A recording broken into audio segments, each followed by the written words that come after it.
The vast emptiness of space stretched before the Vexari scout ship as it entered the solar system. Humans called home Commander Lyrax stood tall, her scaled skin reflecting the starlight as she observed the approaching blue planet on the view screen. Lyrax turned to her second-in-command Zira, whose antennae twitched with excitement. "We found them," Zira whispered, her multifaceted eyes blinking rapidly. "The species that defeated the Krull Empire." The Vexari had heard tales across 17 star systems about the primitive yet somehow dangerous species called humans. Their homeworld was unremarkable, their technology barely sufficient for interstellar travel, yet somehow they had repelled the mighty Krull warriors who had conquered hundreds of worlds. Impossible, Lyrax had thought when first hearing these stories, yet the evidence was undeniable. The Krull had withdrawn completely from this sector. The scout ship entered Earth orbit, carefully cloaked from human detection systems. The mission was simple: observe, study, and report. No contact was authorized. Mary Blackwood stared through her telescope at the night sky from her isolated cabin in the Montana wilderness. As an astronomer who preferred solitude to academia, she had built her own observatory far from city lights. Her long brown hair was tied back in a practical ponytail as she made adjustments to her equipment.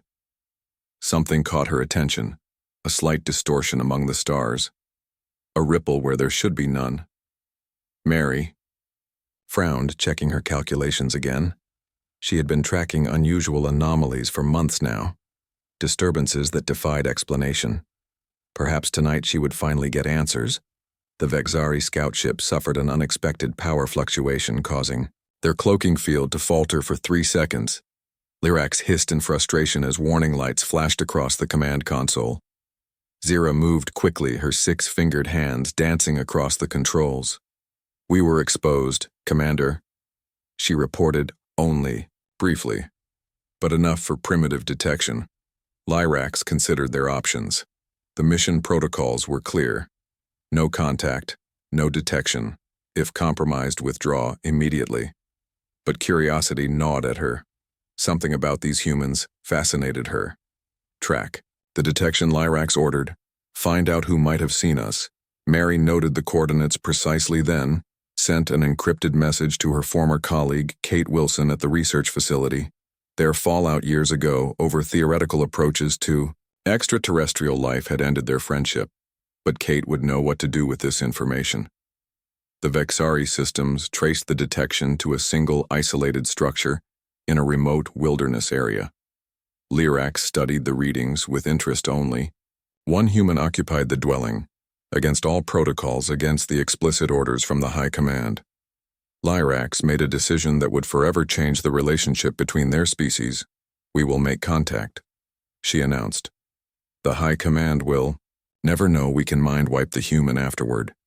Zira stared at her commander in shock but nodded slowly. This was why she had joined the scout mission. For discovery. For adventure.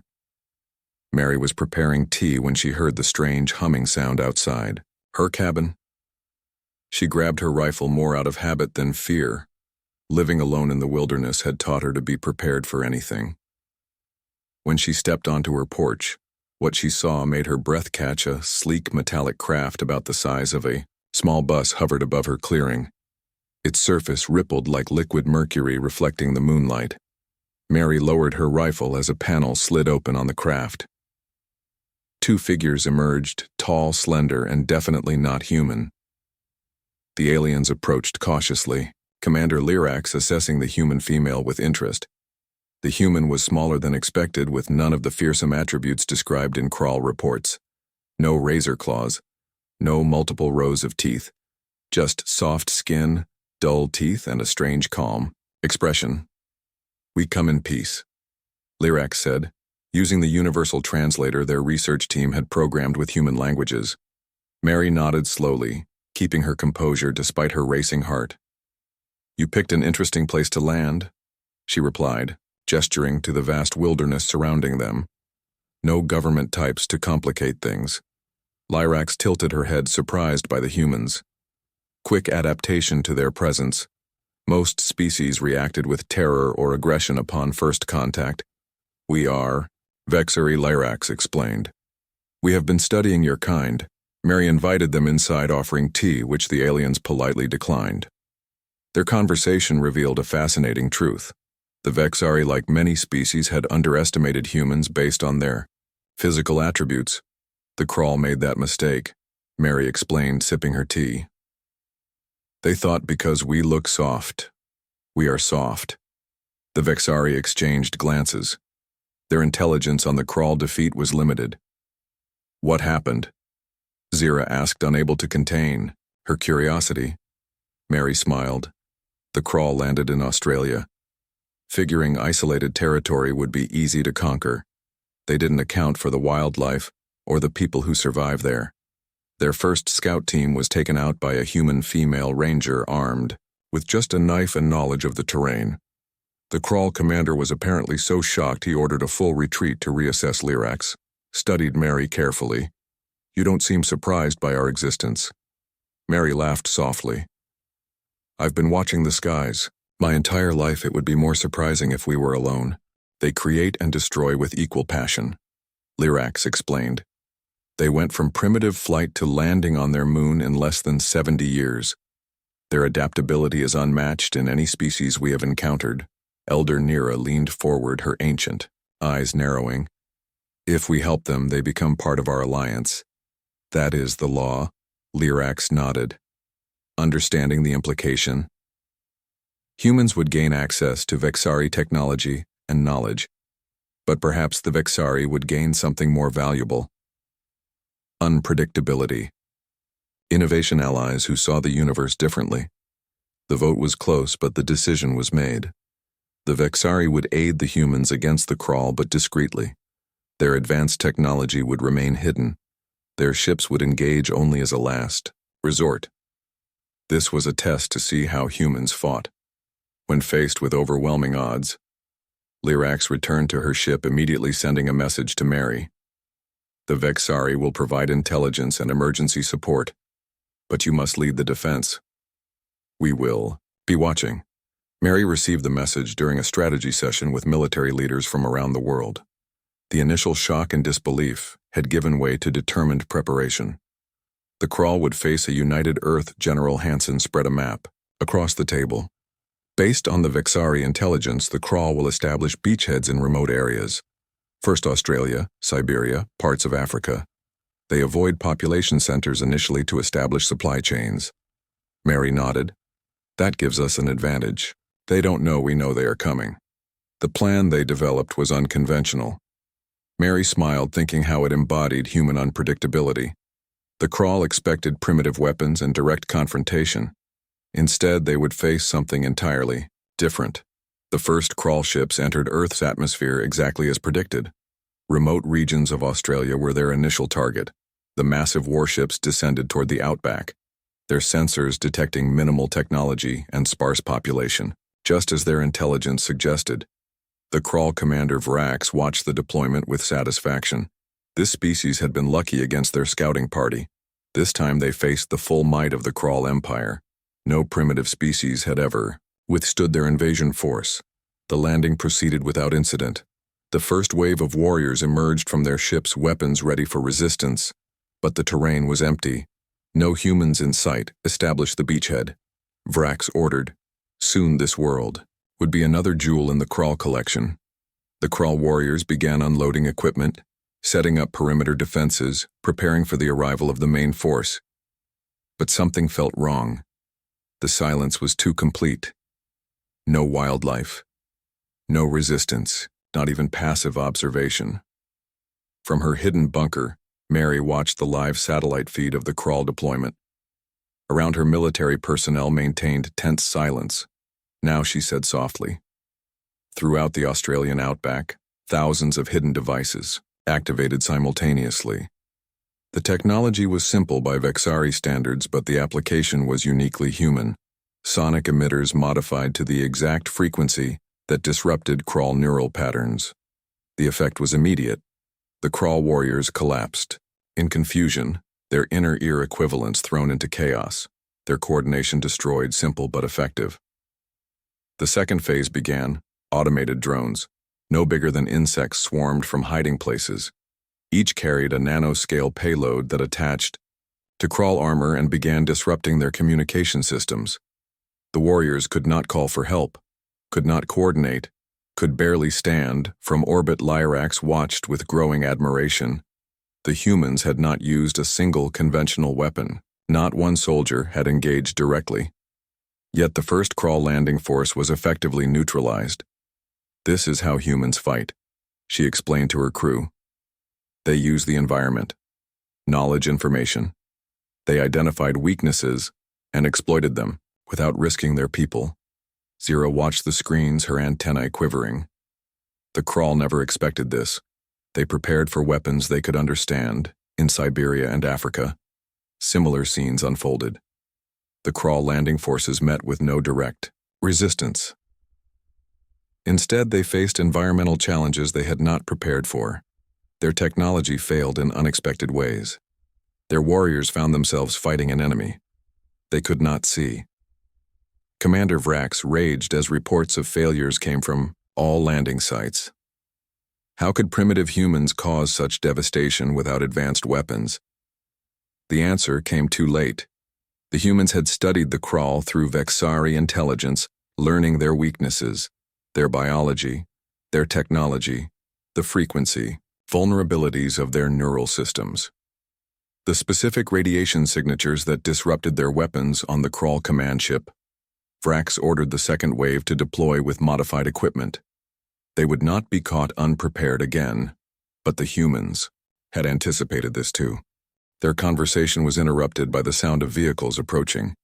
Mary checked her security monitors and frowned. "You need to leave," she told the aliens quickly. "Government vehicles. My colleague must have alerted them, despite my request for discretion." Lyrax hesitated. "We cannot be discovered by your authorities." Mary led them quickly through a hidden cellar door to an underground tunnel. "I built this during the Cold War paranoia," she explained. "It leads to a cave system a mile east. Your ship should be able to meet you there." "Why help us, Zira?" asked Mary, smiled. "Because that's what humans do. We surprise you," as they hurried through the tunnel. Mary explained more about humanity, answering the aliens' questions.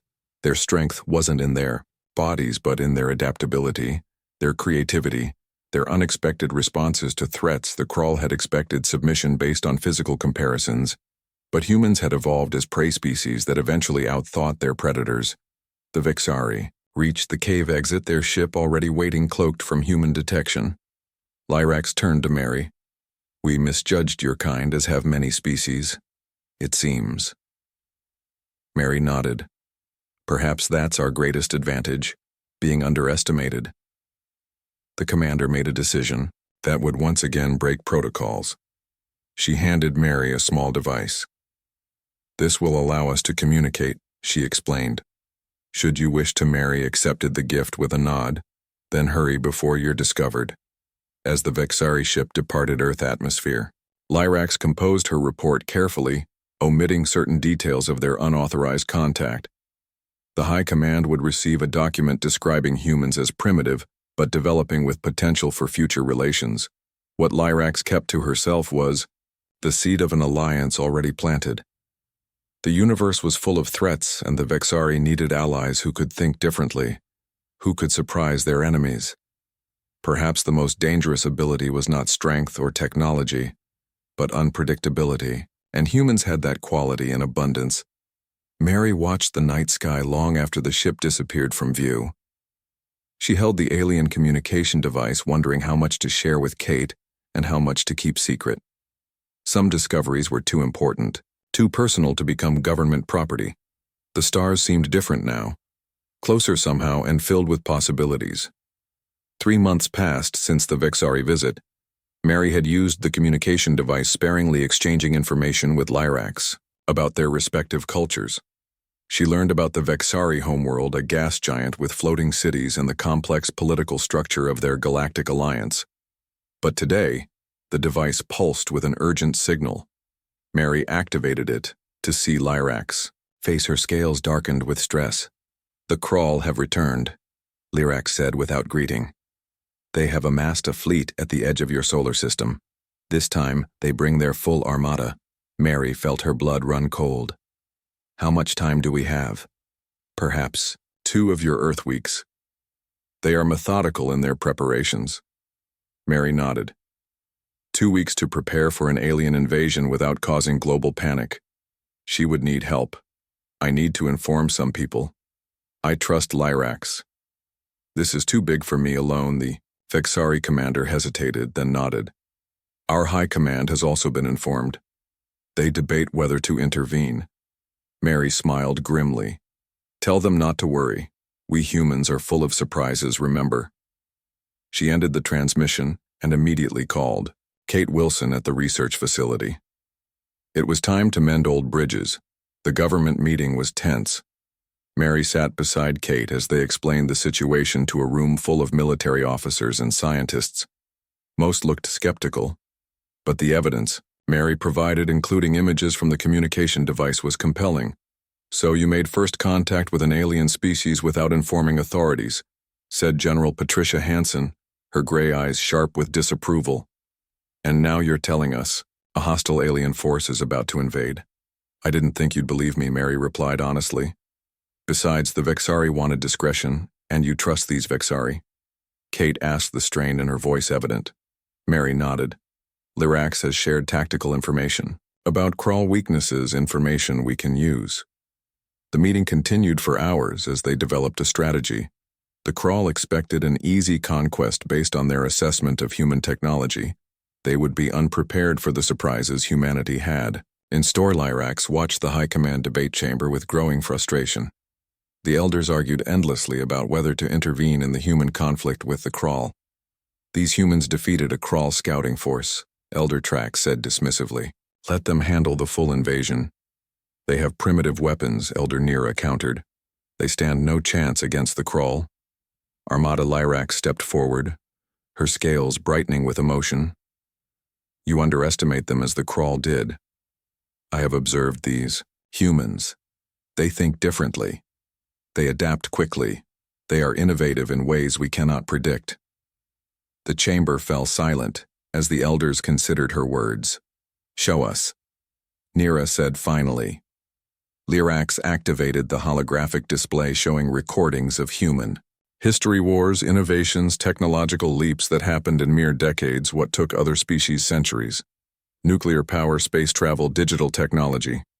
The rapid pace was astonishing to the long-lived Vexari. As the second wave of crawl forces prepared to launch, Mary activated the next phase of Earth's defense. The humans had spent the previous 2 weeks adapting forgotten Cold War satellite platforms, retrofitting them with new technology. The moment the crawl ships began their descent, the satellites activated, creating a dispersed electromagnetic field. The crawl ships suddenly lost power, their anti-gravity systems failing. Many crashed into the ocean. Others managed emergency landings in unpopulated areas. The crawl had never encountered such tactics. Their warriors were trained for direct combat. Their strategies assumed conventional resistance, not this invisible systemic undermining of their capabilities. On the Vexari observation vessel, Elder Nira watched in silence, her skepticism about humans fading with each successful countermeasure. They fight like water, Lyrax said softly. No direct confrontation, no wasted resources. They flow around obstacles, finding every crack, every weakness. Elder Nira nodded thoughtfully. When the crawl adapt, the humans will be ready with something new. The third wave of crawl forces managed to reach Earth. The electromagnetic field was only temporarily effective. Vrax had ordered modifications to their ships' shielding. This time, the crawl warriors landed in larger numbers. Their weapons modified their communications, encrypted, but instead of finding empty terrain, they found themselves surrounded by strange mechanical constructions, autonomous combat robots. Mary explained to General Hansen in the command center. We repurposed industrial manufacturing lines to create them. They don't need to win. They just need to gather data and keep the crawl occupied. The robots engaged the crawl in direct combat, each encounter lasting only minutes before the robots were destroyed. But each robot transmitted combat data back to Earth, command centers. each engagement teaching the artificial intelligence systems more about crawl fighting techniques. "This is our advantage," Mary explained to the assembled military leaders. "We learn faster, we adapt quicker." The fourth wave of crawl landed near major population centers, finally engaging human military forces. But by then, Earth forces had analyzed thousands of combat encounters, identifying patterns, weaknesses, tendencies in crawl tactics. The battles were still fierce. Earth forces suffered casualties, but the expected crawl dominance never materialized. The humans fought unpredictably, changing tactics constantly, never engaging the same way twice. Vrax watched the battle reports with growing concern.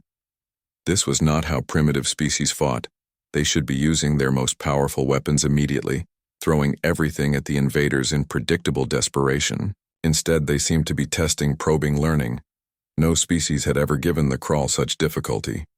Even technologically advanced civilizations had fallen more quickly. Their tactics too rigid, too predictable. "We underestimated them," Vrax admitted. To his war council, these humans, "They fight differently." On the Vexari command ship, Lyrax received an urgent communication from Mary. "The crawl are adapting," Mary reported. "We need your help for the final phase." Lyrax looked to Elder Nira, who had been observing the conflict. The Elder nodded slowly. "The humans have proven themselves. They fight with wisdom, not just strength." The Vexari fleet decloaked in Earth's orbit, revealing their presence to both humans and crawl. For the first time, the crawl realized they faced not just primitive humans but the technological might of the Vexari Alliance. Vrax recognized the Vexari ships immediately, his blood running cold. The humans had allies, powerful allies. This changed everything on Earth. Mary watched satellite feeds as the crawl began a hasty retreat, their remaining ships abandoning ground forces in their rush to escape. The combined human and Vexari forces easily captured the stranded crawl warriors. The invasion was over almost as quickly as it had begun. In the aftermath, representatives from Earth met with the Vexari High Command on a neutral space station. Mary sat beside General Hansen as Elder Nira formally welcomed humans to the Galactic Alliance. "You have proven yourselves, Elder," Nira said. "Your species thinks differently than any we have encountered. Your adaptability, your unpredictability. These are valuable traits." Mary smiled at Lyrax, who stood proudly beside the Elder. Their friendship had blossomed during the conflict, two species from vastly different worlds finding common ground in crisis. The treaty negotiations would take months, but the foundation was clear. Humans would gain access to Vexari technology and knowledge. In exchange, the Vexari would learn from human innovation and adaptability. The crawl threat was neutralized for now, their empire humiliated by defeat at the hands of a supposedly primitive species. But Mary knew they would return someday, stronger, more prepared. "Next time we will be ready." Too, she thought, looking out at the stars that no longer seemed so distant. 5 years passed since Earth joined the Galactic Alliance. The integration of Vexari technology had accelerated human development beyond what anyone could have imagined. Space travel, once limited to their own solar system, now extended to nearby stars. Diseases once thought incurable were eliminated. Renewable energy solved environmental crises. But the most remarkable exchanges were cultural. The Vexari learned human art, music, literature, and were transformed by it. Their own art, once focused on precision and symmetry, began to incorporate human unpredictability and emotion. Human scientists working with Vexari engineers created technologies neither species could have developed. Alone, Mary stood on the observation deck of the joint human-Vexari space station, watching Earth rotate below. Her role as ambassador between the species had kept her busy, but fulfilled. Lyrax joined her, their friendship having deepened over the years. The Vexari commander now led the Alliance Defense Forces. "The reports are confirmed," Lyrax said quietly. "The crawl have rebuilt their forces. They have conquered 3 systems in the Outer Rim. Their technology has advanced significantly." Mary nodded, unsurprised. The crawl were proud. Their defeat at human hands had driven them to evolve their tactics, their technology, their understanding of warfare. "They want revenge," she said simply, "not just against humans." Lyrax clarified, Against all of us. The Vexari for interfering. The Alliance for expanding. They see us as a threat to their dominance. Mary smiled. The difference is we are ready this time. In the 5 years since the first Krull invasion, the Alliance had grown stronger. Humans had shared their unique perspective with other species, teaching them adaptability, unpredictability, the willingness to try approaches no one had considered. The War Council meeting included representatives from 12 species each, bringing unique capabilities. Mary sat beside General Hansen, now Supreme Commander of Earth Defense Forces Lyrax represented. The Vexari Elder Nira chaired the council. The Krull fleet will reach Alliance space within 2 months, Elder Nira announced. Our intelligence suggests they have adapted their tactics based on their defeat. At Earth Mary stood. We expected this. The question is, have they truly understood what made us effective? Have they learned to think like us, to adapt as quickly, to innovate as radically? I suspect not. She activated the holographic display showing the defense plan developed by the human military think tank. The Krull expect us to fight conventionally. Mary explained. They believe our victory was due to Vexari technology. They underestimate the human element. The plan was audacious, using Alliance technology in ways its creators never imagined, combined with strategies no military textbook would recommend. It relied on unpredictability, on constantly shifting approaches, on making the Krull react rather than act. The council debated for hours.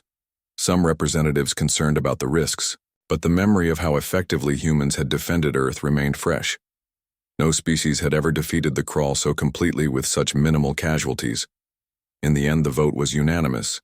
The Alliance would adopt the human strategy preparation. Began immediately. Alliance worlds retrofitting their defenses following human specifications.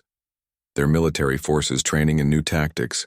Factories repurposed to create unexpected weapons. The entire Alliance mobilizing in ways the Krull could never anticipate. Mary worked closely with Lyrax, their teams merging human creativity with Vexari precision. The Krull think in straight lines, Mary explained to a group of alien military leaders.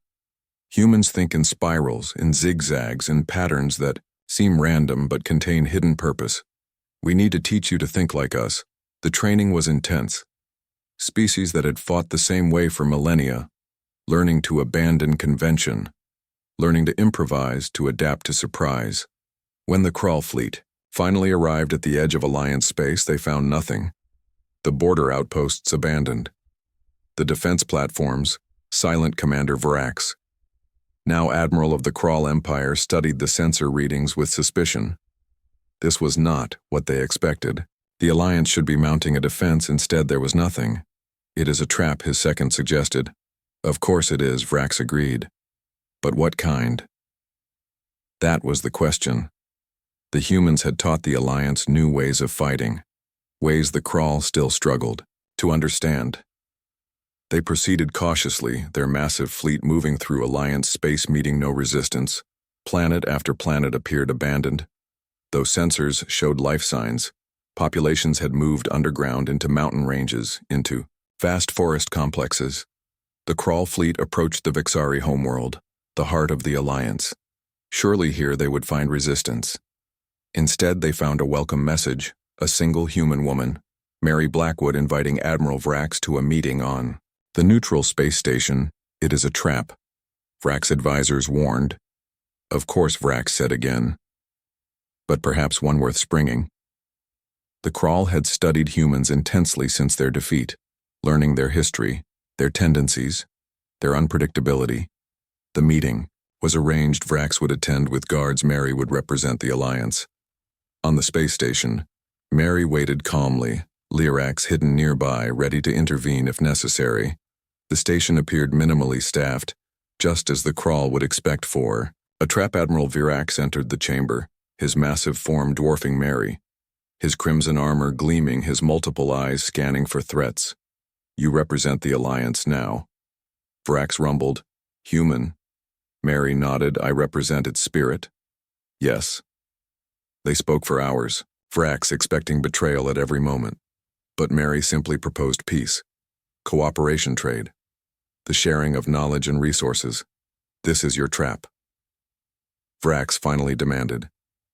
Peaceful negotiations. Mary smiled. The trap. Admiral was sprung the moment your fleet entered Alliance space. Outside the viewports, the crawl fleet suddenly found itself surrounded, thousands of Alliance ships appearing from nowhere. Decloaking from positions the crawl sensors had never detected, your ships are currently targeted. By weapons your sensors cannot detect, Mary explained calmly. We could destroy your entire fleet right now, but that is not our way. That is not why I asked to meet with you. She activated a holographic display showing Alliance technological achievements, medical advancements, environmental restoration techniques, agricultural innovations. We could be stronger together, Mary suggested. This is what the Alliance offers, not just survival, but growth evolution. The freedom to become more than you are. Vrax stared at the human female with new understanding. The trap had never been military, it was philosophical. The Alliance offered something the Crawl Empire had never considered, a different way of existence, not based on conquest, but on mutual advancement. What? The Crawl decided that day would change the galaxy forever. Mary knew their answer would determine whether the stars would witness more bloodshed or the beginning of a new era. The choice was theirs. But humans had given them something no species had offered before, an alternative to endless war. A glimpse of what could be possible when different minds worked together. When strength came not from dominance, but from diversity of thought. Mary waited for Admiral Vrax's answer. Her expression calm. Whatever came next, humans would face it the way they always had. With adaptability, with creativity, with the unpredictable resilience that had taken them from a single world to the stars.